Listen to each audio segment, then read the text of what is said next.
everybody. Welcome to the True Crime Squad. I'm Kristi Brower, here with my sister, co-host, and partner in crime, Katie Weaver. Hey, Katie. Hello. How's it going? It's going well. Just doing. Glad to hear it. Yeah. Scott has some skeleton situation that he's making that he laid in the driveway to put an extra coat of paint on it or lacquer on it. And the mail guy looked real perplexed and stood in our driveway over top of that for quite a while this morning. So anyway, the FBI's on their way here now, but Probably, yeah. So that's how I am. Wow. Well, that's pretty interesting. I'm good too. I've been printing away. Look at this cutie I've got. Little bearded dragon. That's adorable. Isn't she cute? Mm-hmm. I actually printed one for a birthday present for somebody. And I liked it so much I printed two more because I got to put them in Fidget Whimsy because they turned out so cute. Awesome. Danielle says you look so cozy in your hoodie. I 100% am. Yes. It has been chilly at night here, and my house is like a refrigerator. It's warmer outside than it is in here. So that's fine. Socks and hoodies, and we'll take it. There you go. Yeah. But all the dogs are in blankies and going outside to warm up occasionally.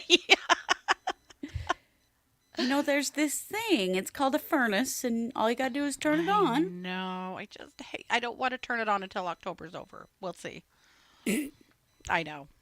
I turned mine on in September, so whatever. Did you? Yeah. Yeah, it was good. This is it's a Be Kind hoodie. Okay, so I love those. Let's see. I love these. Yeah. Very cute. Yeah. All our love to Kathy, who is on day 2 of migraine. So we're glad you're listening. Sorry you're not feeling well. Yeah, for sure. That sucks. Glad to have you all here with us. I hope everyone is safe wherever you are. Mm-hmm. It's a scary place. Scary place to be over there on the East Coast and the southern part of the East Coast particularly. Indeed. So hope you are all staying safe. Also, it's 103 in Phoenix, and it's 100 wherever Danielle is, and I'm so sorry for that. Whew. That sounds terrible. That sounds really terrible. Yeah. Of course, you'd probably rather be at 103 degrees than, facing a monster hurricane, the likes of which we've just really never seen before, ever. Yeah, apparently, yes. Sandwillow says, my furnace was on in August in the morning, air on in the afternoon. See, I do that too. I don't care. I pay the utilities. I don't like to be cold and I don't like to be hot. So if I both in one day, I will. See, that's the differences between us because I also pay the utilities. And so I don't turn the heat on until I absolutely have to. You're cheap. Well, I am cheap. Yeah. A great example of Katie's cheapness. Our sister Kara has this same problem. I forgot to bring Bailey's Irish cream with me for camping because I wanted to have it to put in coffee. Mm-hmm. So I asked if either of them could bring some because they weren't up there yet. And neither of them buy Bailey's. They buy Carolyn's or Brendan's or whatever other cheap, gross bullshit they can find. Well, Carolyn's you can get at Costco. And it's convenient. Yeah. You know why? Because it's not made with whiskey. It's made with wine. I know. It's Weird. Not the same. What? It's not the same. I muddled through for the weekend with the Carolyn's, but no. You made it work. Yeah. I did make it work, but I am definitely a Bailey's all the way Irish cream girl. So yeah. Well, if we didn't live in Idaho, our Costco would have that. Right. Have you ever seen the liquor section in a Costco? Yeah. That has liquor? Yeah. And wished that we had Fabulous. Yeah. Yeah. But we are in state-controlled alcohol land where our only liquor stores are state-controlled and mostly state-owned, and we don't get stuff like that. No, we don't. They don't really care what we get. We never get as many varieties of anything as there is. Mm-mm. It's a bunch of crap. But anyway, we're actually here to talk true crime, and we have 3 pretty wild cases for you. Yeah. So, Katie, I'm going to kick it off here to you with some WTF news. Okay.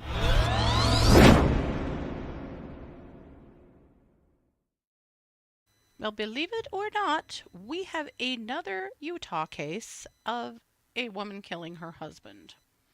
The hell, Utah? What Or the hell? at least accused of killing her husband. Okay, true. Oh, this lady right here. That's Crystal Rogers. Oh, good Lord.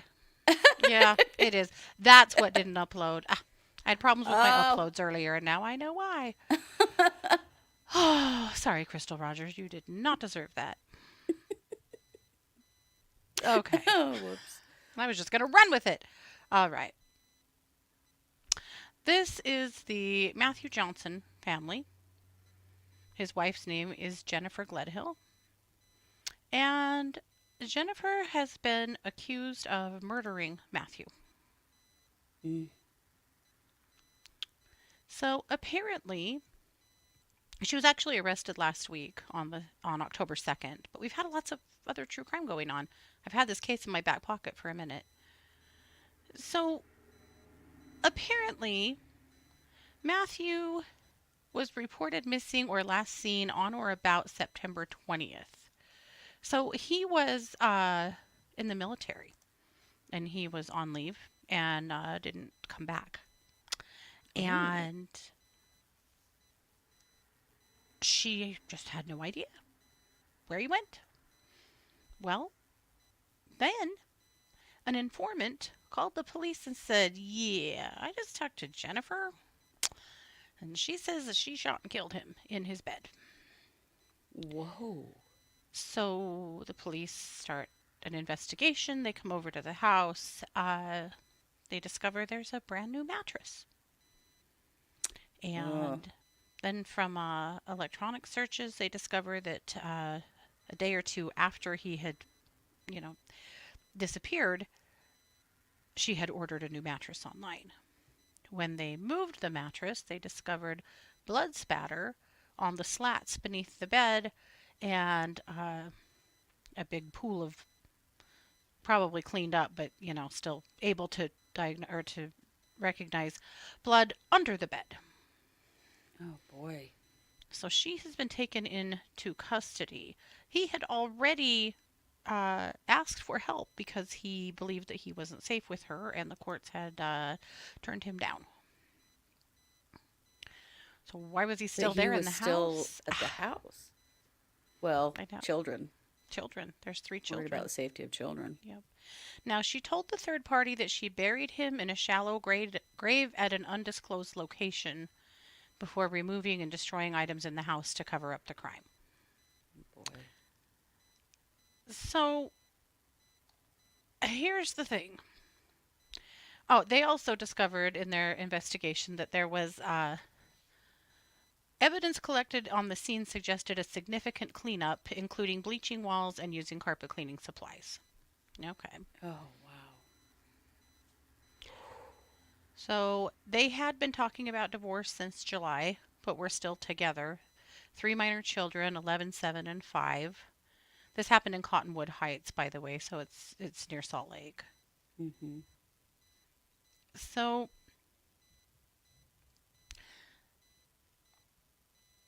at any rate, there has been a huge shakeup because people around them are absolutely stunned. Can't even fathom that she would do something like this, and yet here we are. It feels a bit like a Corey Richins situation, Mm-hmm. We don't know exactly what all of the details are, but she is in custody and is being charged with murder. Wow. Yeah. So I have a million questions. I mean, first of all, who was the informant? Who did Yeah. she just openly share this information with? Right. Second of all, there's no way on God's green earth she wrestled his body. I mean, look at these two. Tell me that she wrestled that man, deceased, out of their house By and into a herself? vehicle and transported him somewhere and buried him in a grave. Tell me she did that by herself. I bet she didn't. There's absolutely no way. No. So, who helped her? Yeah. Is that the Yeah. informant? I highly doubt she could do that herself. Got scared and doesn't want to be in trouble? Or is it someone else? Because there's just no possible way she did this herself. No. So tremendously sad for their beautiful children, who now are losing both parents. But where were the kids when this happened? We don't know. Jesus. We don't. I'm going to assume they were home, but who knows? Hopefully, they were at least at Grandma's house or something. God, They weren't privy to this, because again, she had to have had help. There's just so people were at that house, or maybe not during the shooting, but after, you know. So God, hopefully, she had at least that much presence of mind to not let her kids be present for this. I hope so. Here is her booking information. She's in Salt Lake in jail. So she is charged with capital first-degree felony conduct and first-degree murder. I think the charges haven't completely rolled out yet. Sure. You know how Utah is with crime. They're super weird. So we'll continue to keep an eye on that. But I just tremendously sad for their kids. Oh, yeah. My God. And There's their no families? documented domestic violence between them. It doesn't mean there wasn't, but there isn't anything documented that would indicate that they were at this level at this point. Yeah. Man, what would possess someone? Yeah. People are pretty damn unhinged Yeah. in Utah, I have to Right? say. But again, We've who seen a did lot she of this. tell? Who did she tell? Yeah, and who did she tell? So I looked around to see if I thought this was a Mormon misdeeds case. I can't decide if it is. It looks to me like his family, from a lot of web sleuthing, is LDS, but I'm not convinced that they were. So I don't know. So I'm not calling it that because I just don't know.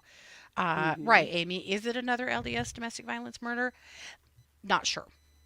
Still, the jury's still out on that one. Hell, maybe it was the bishop she told. I don't know.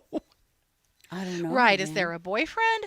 It would indicate to me that there's got to be a boyfriend, because surely it was a man that helped her do this. I would think to move that body. Wow. Yeah. Well, that's I mean, just looking at them, I would assume Very he probably sad. has easily 50 pounds on her, if not more. mm-hmm. And, it just, also just digging the grave, because digging a grave is a huge undertaking. Also, and I guess I should have added, they have not found his body. They still don't know where it's at.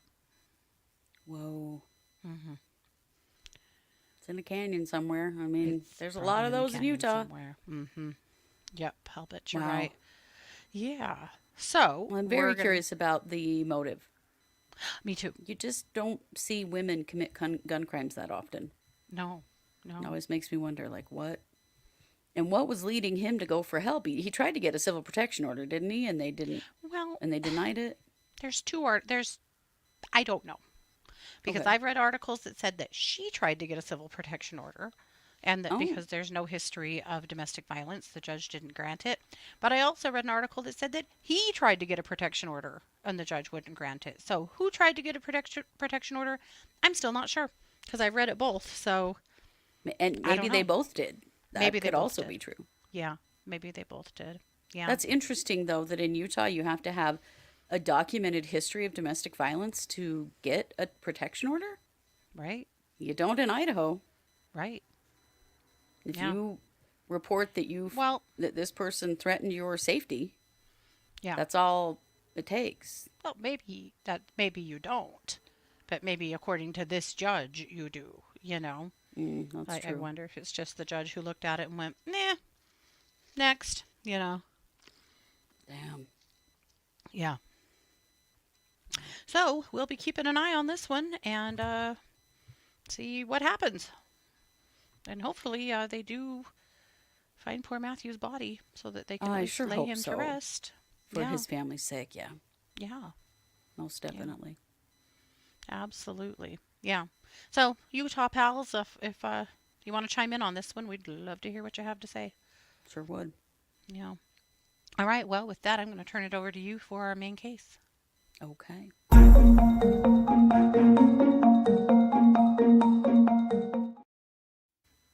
I have avoided this case like the plague, but Now there's a lot more coming out, so we got to talk about it. Yeah. These two rat bastards? I don't even know Okay, what to I'll call accept them it. at Yes. this point. Stephen Valle and Samantha Sebella. Recently, Stephen went to a friend's house for a visit, got pretty drunk, told the friend. See, this is another telling people of your crimes, kind of stupid stuff. Keep it up. Please keep doing that. Told a friend that he killed two of his children Oh my God. and burnt them in the fire pit at his house. Oh no. Yeah. Mm. He told the friend that he and Samantha had smothered their firstborn but had drowned the secondborn and burnt their bodies in the fire pit at their house. Oh my God. Yeah. Oh. The friend said that Sebella had tried to call Valle while he was there, but he didn't answer. So the friend texted her, and she apparently told him, Stephen burnt my babies. So, being a decent human being, and this is in Indiana, by the way, the friend called the police and was like, Good. holy shit, Yeah. this is what they told me. And police found this couple living in a motel in Kentland, Indiana, which is about an hour southwest of Wheatfield. And Wheatfield is where the friend lives. Okay. And if you can believe this, they were living in that hotel with their 4-year-old son. So they have a living child. Oh. This child was born at home and has never received a birth certificate or social security number. And they believe that that is the case with the two deceased children as well, that these are children that were never registered anywhere, so no one even knew they existed. Unbelievable. Wow. They initially denied that they'd ever had any other children when they Well, talked to sure. the police. Wonder how many children they've actually had over the years. Right? And they also said they'd never had any miscarriages or stillbirths. And the police were like, we don't believe your asses. So they took their phones and they went to this home where they used to live. And the tenant who lives there gave the police permission to search the property. Police came with cadaver dogs, and there were several positive hits. And they brought in an anthropologist from the University of Indianapolis to help them identify bone fragments that they found at all of those locations to determine that they are, in fact, human. My God. So, And his kids were how old? infants, like newborns. Oh, Apparently. okay. So this just all came out last month, the 17th of September. And I had been keeping an eye on it, thinking, oh, please just be nothing. Please just be the crazy ramblings of drug-addled brains. Let's let this not be true. However, It's true. it appears to be the case. So they were, one thing that they did is looking at their phones. There's some communications between them, and some of these communications are actually the friend using Valle's phone to text Sebella. Okay. There's some texts that say, one says, from Sebella to Valle's phone, guess what, baby killer? And then, again, you killed my kids because you are a gay slur. You never loved me. Then she texts, so it gets confusing because she's texting the friend, but it's on the boyfriend's phone. Anyway, she says he burnt them in the backyard. And then Valle's phone says back, yeah, I know the fire will be known for what you did. And then Sebella back to Valle, okay, fire burner. These people are not the sharpest knives in the drawer, if you can tell. Sebella, yes, you will. Yes, you will too, baby killer. Baby killer. Sebella back to Valley, but actually to the friend. Make sure he doesn't kill other girls' babies. He burnt the babies in the backyard. I don't know anything about that. Sounds absolutely insane. Texted back to Sebella. And then Sebella texts back the next day, "You killed our babies. I have their DNA in my body forever." And then Sebella to Valley, "Yes, and they will be right there to get you, baby killer. This will happen." Sebella to Valley, "They will know everything. You took me to the doctor in 2017 to prove I was pregnant. They will know." So there is proof, at least in 2017, that she was pregnant with a child. Uh-huh. I have all the pictures from 2017, you holding my belly with bones. What? Whoa. Yeah.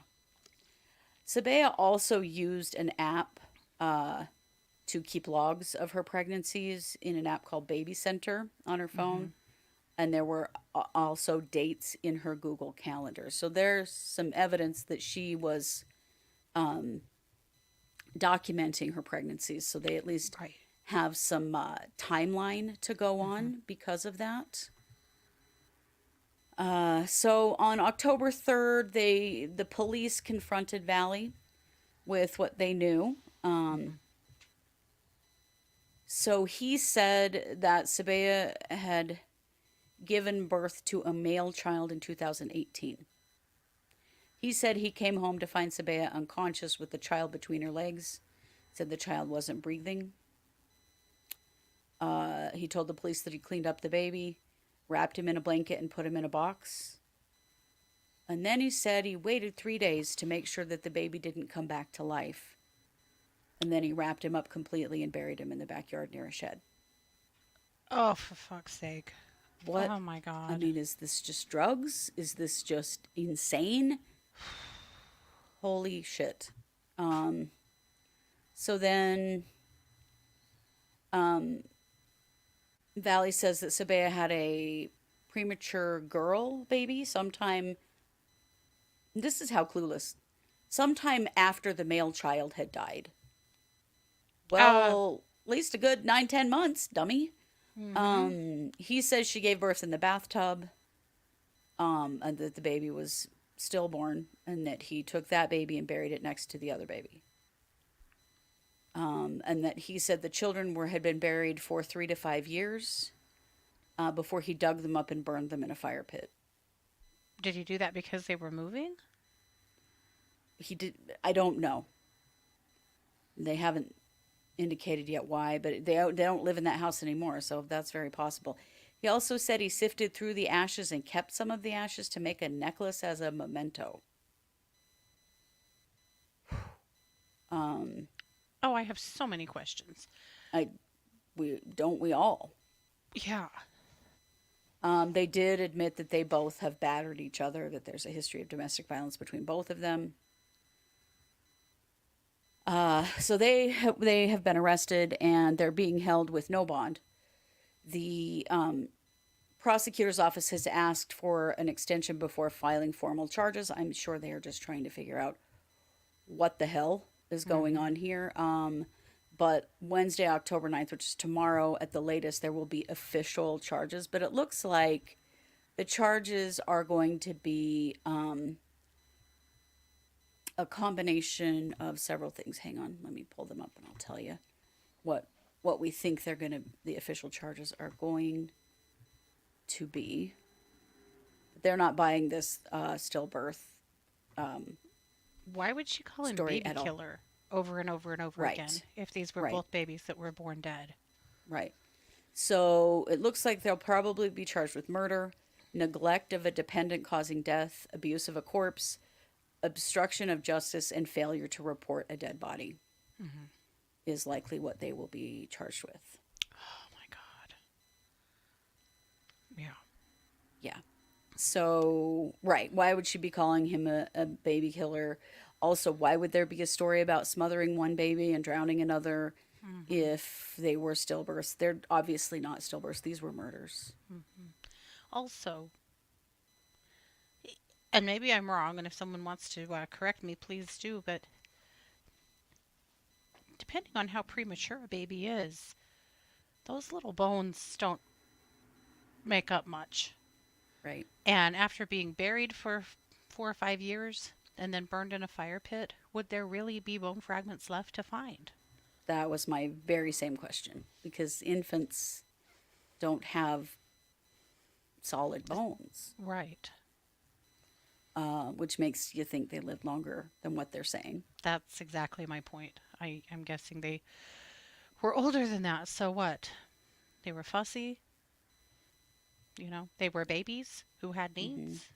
What else did they put these Apparently. babies through? Oh, The God. thing that's bizarre to me is that, according to this story, the 4-year-old child they have is the youngest of the three.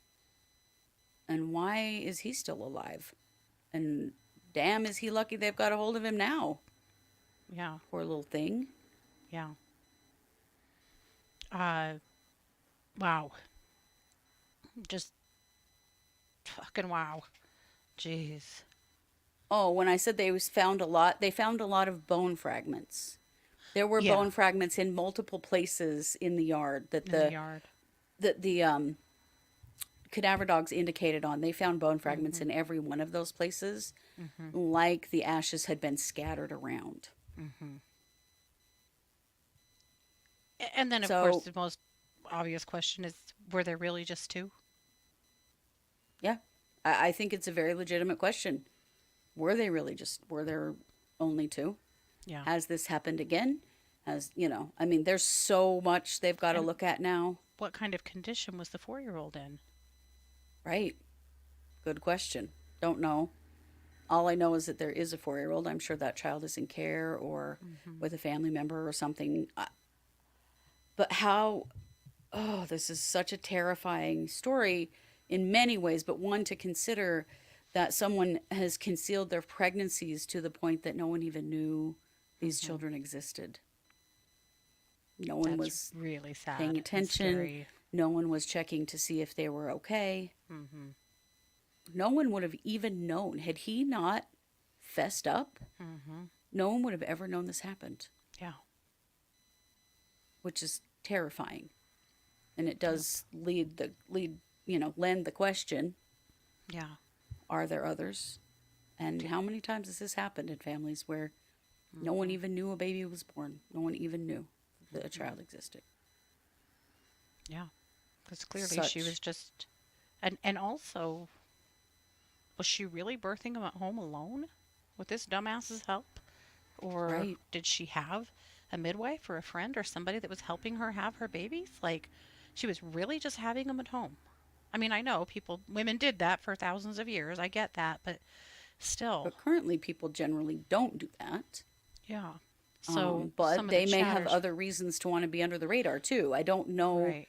I don't know yet about criminal history on either one of them. Mm-hmm. That's something I'm going to be looking into. Mm-hmm.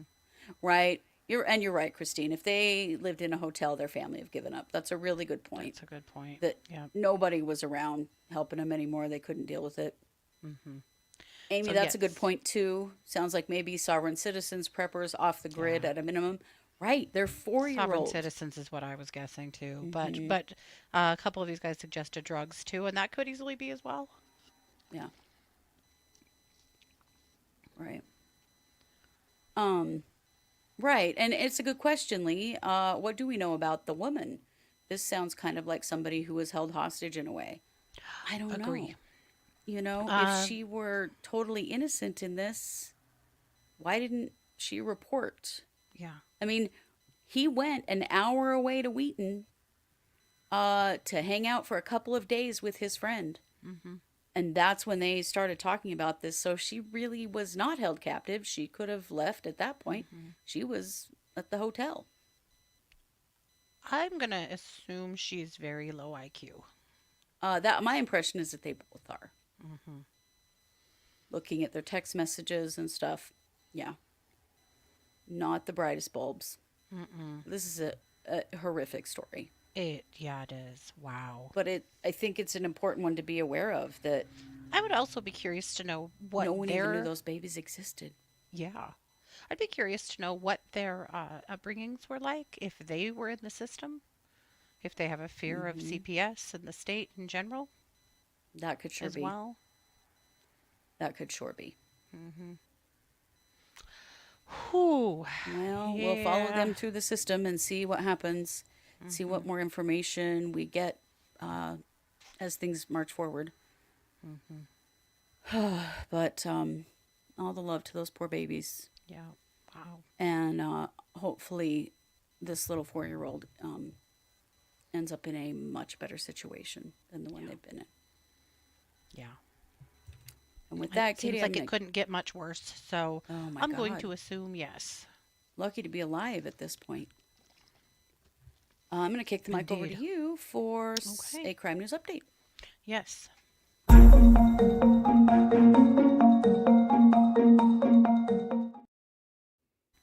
About a year ago, we brought a story to you out of Oregon about a man by the last name of Zuberi.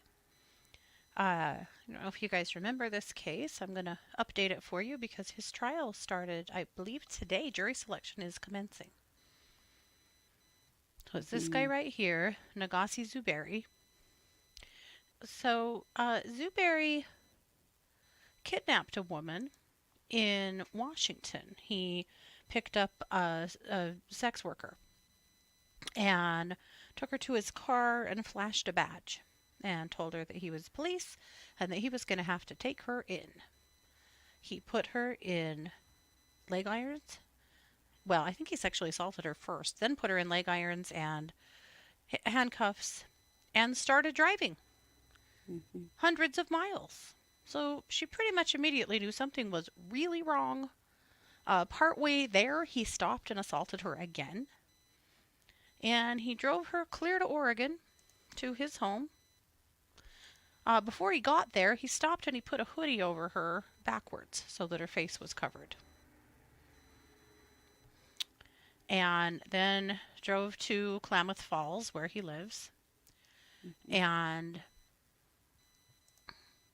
marched her into the garage, into a cell that he had built out of items from, I believe, Home Depot. This was made mostly from cinder blocks. And he left her there, and then went in the house with his wife and kids, like all was good. Now she was smart and determined and knew that if you're going to live, you're going to have to fight. So she started hitting, kicking, attacking the welds on the door and managed to bust the welds off. A good builder he is not, thank God.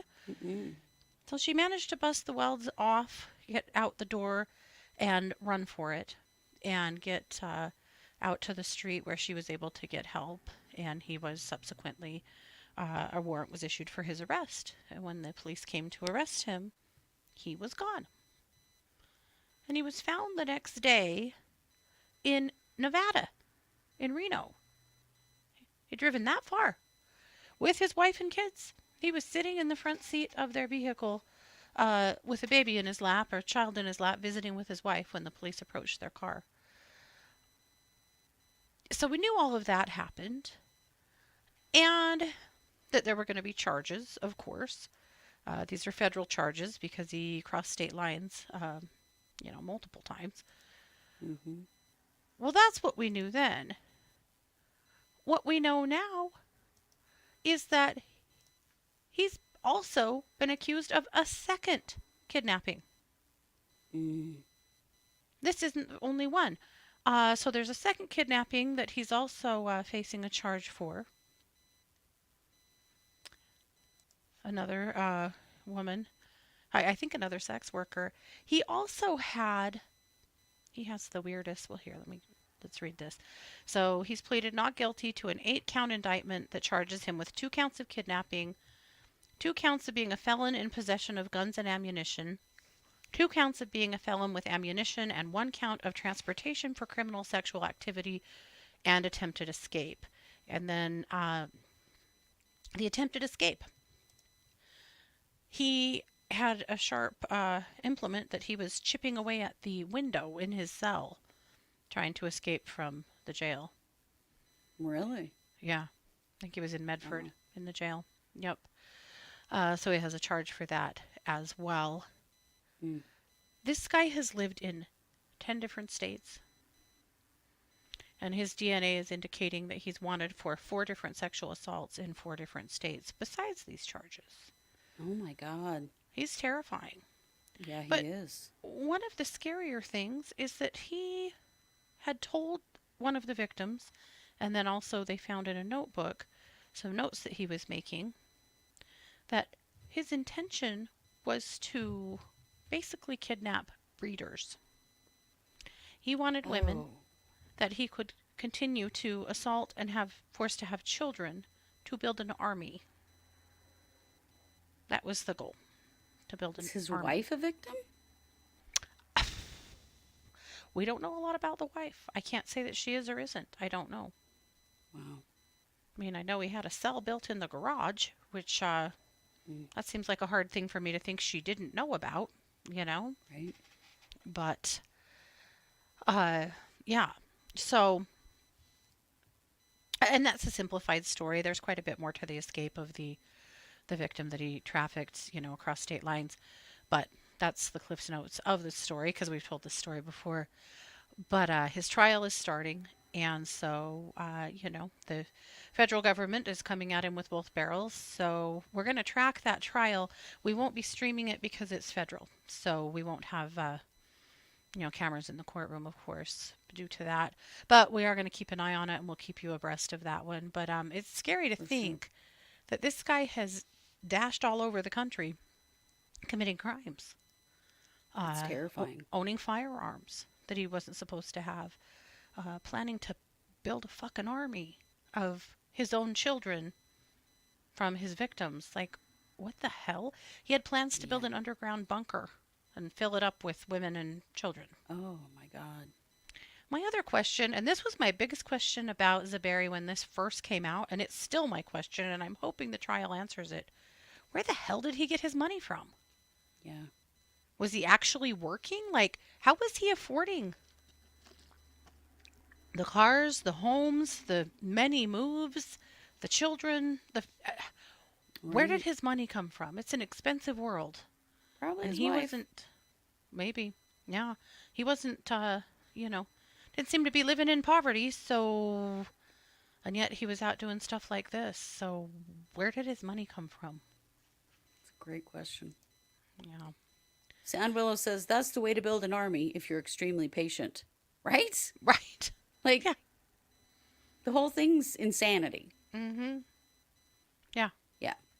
I hope he will be locked up for the rest of his life. I agree. That's Well, he's certainly so not safe scary. to My be in the God. public. Yeah. No. Well, I think there's a special place in hell for people that pretend to be a police officer to commit crimes against women. No. Yeah. Terrifying. Right? How was he going to feed that army? Good question, Connie. He's probably going to Right. make them, he was probably going to make them have, grow food and work on his compound and shit. Probably. He wanted slaves. Great. The trial is in Medford, yes, Teresa. Yep. Okay. Yep. Yeah, the lady that Yes. got away is such a baddie. It's She is. amazing.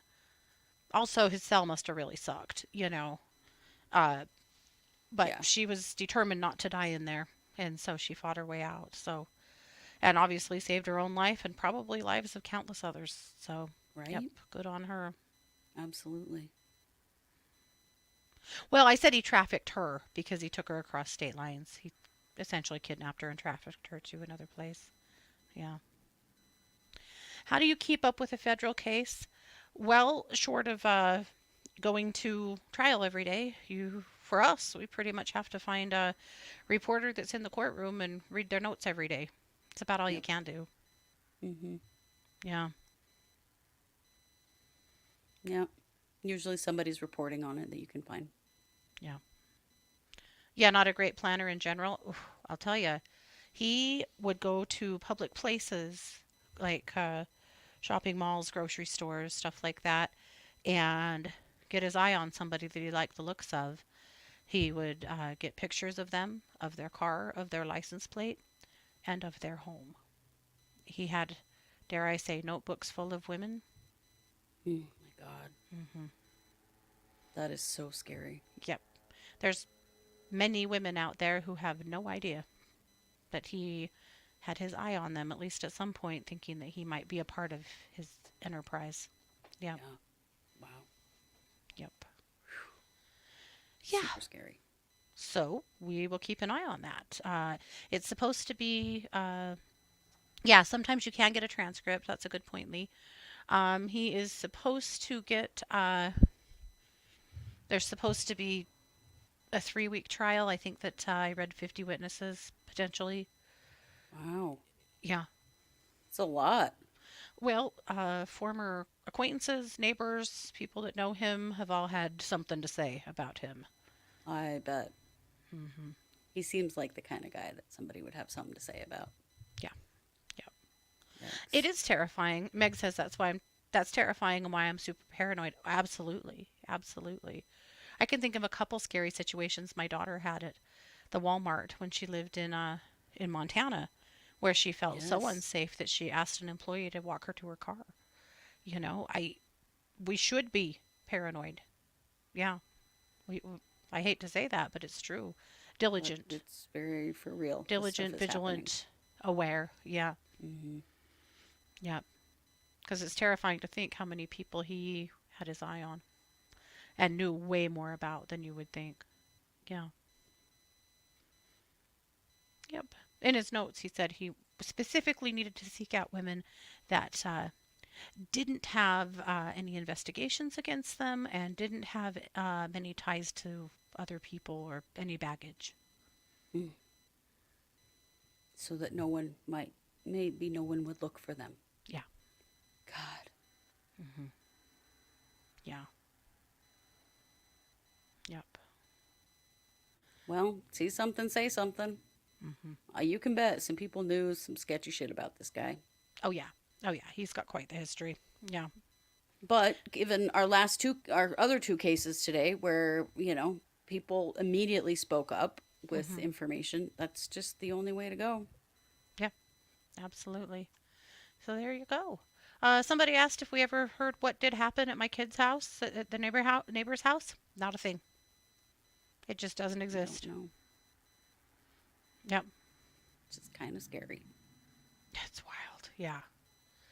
Well, except for these baddie kids of mine, these true crimey kids of mine, they put an iPad up in the window and to record before they went to bed, just to see if they'd catch anything else that was going on out there. And they did. So Yeah.